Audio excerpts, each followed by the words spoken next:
But anyway, I had to keep that in mind. In the meantime, I saw a man fly by me in his cockpit seat, sitting up there upright.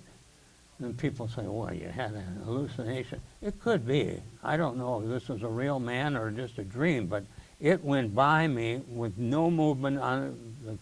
The guy, if he was there, was stone lifeless. But anyway, I rendezvoused, and onto the target we went. And we had to climb to 20,000 feet. That was our dive position. Now, I encountered a few people here that knew about the SBD, and that was about 10,000 foot limit. And that's why the Navy wanted this airplane built. They told the industry, we needed a dive bomber that can go twice as high, twice the load, and a whole lot faster and have a lot more range than the SBD. So out of that, all the contractors that tried to get the contract strive to build an airplane. The first airplane that came up the day they took the final Navy test was the Brewster Buccaneer. It looked a lot like this. Due to the numbers they came up with something that looked pretty much like this one. And the admirals were sitting there, and they said, okay, peel off 20,000 feet. Be sure, we got the recorder going. If it's 19,000 feet, that says a flawed, and your display won't be treated. 20,000 feet, the Brewster Buccaneer went into its dive, and at 5,000 feet, it just blew up. So they said, okay, next contestant, and it was this one, Curtis Wright. And they went down to their 2,500 feet and pulled out, and they got the contract. Well, it was a tricky airplane. It certainly was strong, but it was tricky, and we lost several pilots on the aerodynamics of this airplane. But anyway, we climbed our 20,000 feet. We're within 5 minutes of Curry. Now this is March 19th, 1945, when the head commander, the guy by the name of George Heap gives the final word on everything that you're doing when you're in a combat situation. George Heap said, we have spotted the Yamato and its task force, which was about 12 ships. We've spotted them, and we know our assignment is Curry. He didn't give us all that lingo because he just said, send 8 dive bombers after them. Well, here our mission was to get Curry. We had 400 airplanes designated for Curry. But as many of you veterans, combat veterans, will probably readily tell us that a mission is planned, and then there's another time when the mission is acted upon. It may not resemble the plan at all. Well, being that we were 58.1, that's our task group number now. The whole task force was there, but the task group number of ours was 58.1. To send 8 dive bombers over there, we flew in elements of 4 planes. There was the lead man, in my case, was Hugh Woods, and the left-hand man was Bob Cahill, and the right-hand man was Fran Ferry, and I was a slot man. It was like a diamond formation stepped out. Leaders up here, the wingman here 45 degrees, a wingman over here 45, and the slot man here.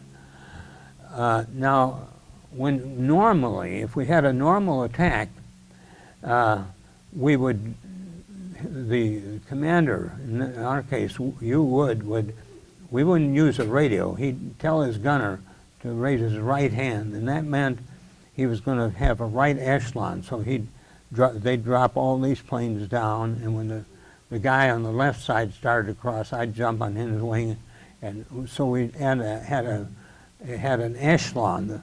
The point there was diving like this in our diamond formation offered a lot of targets for one gun. If one gun had the right target, we'd all come down that same channel, and so we did the echelon, so we came around at different points. Now we found out in training when you dive from 20,000 feet, there's a thing called wind up there, and they don't have all the numbers. It's not like today where you got data coming out of your ears. You're kind of on your own there. You dive down, and this guy, remember, he's doing about 22 knots, and he's weaving like this. He's not comfortable with you up there, so he's doing a lot of weaving. So you're coming straight down like this, and suddenly he leaves your target, or you've got a wind shift and you drift it. Now, if you drift, you just step up like that. If you drift it sideways, you turn like that and step up. But you got to get in that 90-degree cone if you're going to do any good. So anyway, when George Heap said, send 8, well, 58.1, the first element and the second element made 8, 4 apiece, went over there, and they loaded, because by this time we were over the inland sea. They had shore guns from the left side of the sea and from the Curry side of the sea. They knew we had to fly, dive in this 90-degree cone, so they loaded it with flak. And the flak was so heavy and so bad that the fighters that were sent along to watch us lost us. They couldn't see us because we were in this flak stuff. And we pulled out. Finally, we just got so low we pulled out, and we missed 1,000 feet, the closest any head ever came to that. And after the 8th dove, the 8th guy, a fellow by the name of Carpenter, and his gunner by the name of Jones, were on fire, and we could see them. They got shot down. So we lost one of the 8. And then that was our mission right there. We rendezvoused. We didn't have any ammo left for Curry, so we just kind of hung out until the rest of them went over to Curry and back. Now, from that operation, I'm going to slide into the April 7th, 1945. Even though we knew we were the winners of this war in 1945, like I say, the Japanese never knew it. The Emperor would never be told, the military would never tell the Empire or the Emperor what kind of losses they were suffering from. He got nothing but good news. If the news wasn't good, he just plugged one ear and went on from there. But anyway, because they were not ready to negotiate, our people decided that they would have to we'd have to wipe out Curry. And we were also doing fire bombs on Tokyo. We were doing all kinds of things, but making very little headway. And so anyway, when we came back, came back from the Curry attack, but this, I'm interrupting that now, and I'm playing like we already took off, and we're at 20,000 feet, and we're heading now for the Yamato. At this point, our intelligence people have gotten wind of the fact that the Yamato has been dispatched. The Japanese thought a world of that ship. In fact, it was a 72,000-ton ship, and it had 18-inch projectiles on its largest gun emplacements. 18 inches mean, something like, about 30 inches, something like this.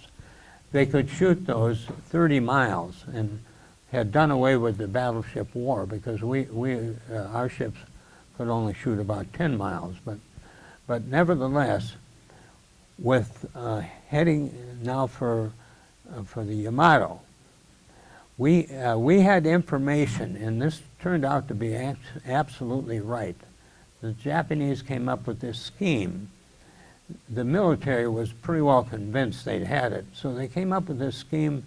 They'd take their Yamato, their finest ship, and they'd go down to Okinawa, and they'd sink everything in their sight and run that thing aground. They only had enough fuel for a one-way trip. So they were on that trip, and the subs who were hoping to get the Yamato, but again, we had gasoline engine and fuel engines, and we didn't have nuclear subs. The Yamato could do up to 28 knots of it, through its 200,000 horsepower on the 4 props immediately, but it, in any kind of defensive, it did 22 knots. So the subs were giving us a report, but they soon lost track of it, because if they stayed on the surface, they might get knocked out, If they went subterranean, I mean sub-ocean, they could only do about 5 knots. So our reports were kind of watered down, so to speak. We didn't have GPS in those days. We didn't have airplanes that could fly around the orbit of the Earth and keep track of the whole Pacific Ocean. We got a plotting board with some longitude and latitude on it, and generally those numbers originated from somebody that had spotted the Yamato. In this case, it was the subs, but they also lost the Yamato several times. So we got over where the Yamato was reported, and we could see no ships. We usually could see a wake within 25 to 50 miles of that size of a force, but we could see no wake whatsoever. One of our VTF, that's VTs I should say, one of our torpedo bombers, and I don't know if Leonard's here today or not, but if he's here, he was a gunner on a TBF, excuse me, a TB, a VF, a torpedo bomber. They had a 3-man crew, 2 gunners and the pilot, and in his case, they put, in his airplane's case, they put a temporary radar set on that airplane. We had a temporary hookup, and Len, the gunner, suddenly became a radar operator. And when we were pretty perplexed as to what we were going to do now, here we were, 58.1, 1/5 of the task force, a task group, was out there burning fuel and looking for the enemy, and we couldn't find him. And Len picked up a blip on his target, and we were about 50 miles off. See, so he homed us in to that target, and being 58.1, we were the first 4 airplanes that actually got to dive at that moment. But Admiral Ito decided, he spotted a nimbocumulus cloud, and he decided, hey, this is where I'll go. So he went under that cloud, knowing dive bombers are at 20,000 and we have to see him. He thought we had to see him, and he was right. Later I found out the Japanese thought we had a tricky new radar set, because we were flying at the 20,000 feet and we spotted the Yamato, but we were in a 75-degree position. We could not dive there with any accuracy, so we had to continue along parallel to their course, but soon we got in the clouds and we lost sight of them. And our skipper, Hugh Wood, gave the order attack. When he gives that order, it's kind of like the headmaster starting the symphony orchestra with the sticks. When he says that, we do a number of chores methodically, all pretty well in coordination. Well, Bob Cahill was the right echelon. I could in the slot, I could only see the wingtips of 2 guys. I couldn't see the rest of the airplanes. Some of the airplanes couldn't see any airplanes. But when Hugh Wood gave us the order to dive, we methodically, except for Bob Cahill, who's probably the only bright guy there, he said there's going to be 4 mid-air collisions here. That's what we're going to have. And he pulled out. The other 3 of us, Hugh Wood and Fran Ferry and myself, went into our standard dive. But again, we're in the clouds. We saw no ship at that point. We saw no wind effect at that point. So we were diving blind. And in a dive, we've got those engines wide open. The whole 2,000 horses is there pulling us. We have speed brakes applied and the bomb bay door is open. That's the only resistance we have. And we're at terminal velocity, which is about 290 knots in this kid going straight down with wide open power. So, and later we correlated this story after things settled down, we got back to the carrier. All 3 of us broke out in the clear at 3,000 feet over the center of that ship. Now tell me there's no supreme being, will you? But we were more startled than the Japanese, I think. And we salvoed. We threw our two 1,000-pounders off, our 500-pound bomb, our 20-millimeter cannons, which we had two on the wing, and they fired a projectile about the size of one's thumb, pretty good size machine. And we could only hold about 20 seconds on the trigger, or else it got so hot it warped the barrels. And we had 8 rockets. We hit one little red button and got rid of all that stuff, including firing our cannons. And we started to pull out as soon as we again visited. Instead of retracting our diaphragms, which was our normal procedure to pick up a lot of speed to get away from your target, we left our speed brakes out there because we knew we had a minimum distance to recover. Later I figured out that we had about 4.3 seconds for the 3,000 feet to dispatch that and to get out of that dive. Well, all 3 of us did, and you would hit the number 1 turret, and Fran Ferry hit the number 2 turret, and I hit the number 3 turret. It was just like a planned program. I mean, mission accomplished, truly.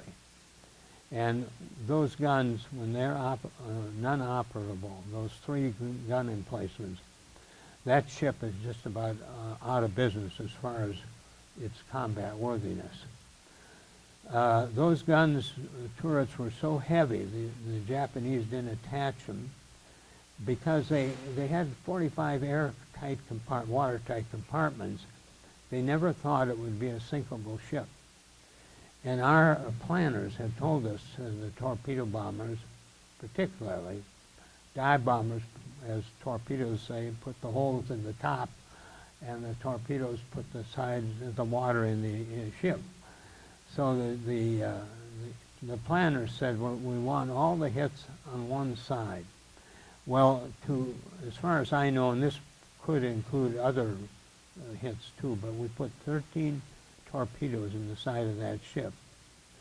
And the 45 compartments didn't all take water, but the ship just gently rolled. It took it 2 hours to go down. It just gently rolled like this.